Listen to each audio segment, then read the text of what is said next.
এখানে হচ্ছে পেঁপে শুদ্ধ মাখা, এই মাখাটা দিয়ে খেতে হবে। আর এই যে ভাজা, তাতেই দাও মা, ভাত দাও, খিদেও পেয়েছে, ভালো লাগছে না পেটটার মধ্যে। না না বেশ আধা আধা আধা আধা।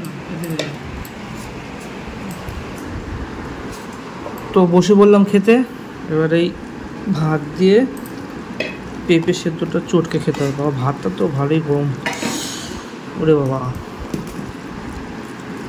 ভালো করে পেঁপে সেদ্ধ দিয়ে ভাতটা চটকে নিলাম, নিয়ে ঠিক এইভাবে খেতে হবে।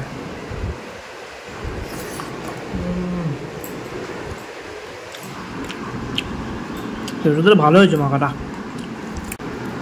একটু আলু ভাজাটা চটকে নিলাম এর মধ্যে, আলু ভাজা পেঁপে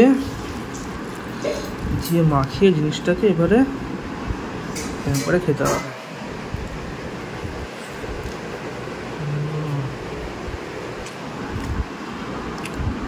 জমে গেল। মা ডাল দিয়ে দাও আমাকে একটু, ডাল দাও না একটু।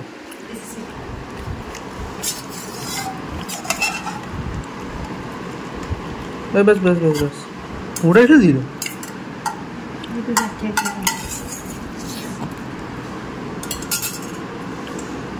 হচ্ছে বন্ধুরা, ডালের মধ্যেও পেঁপে।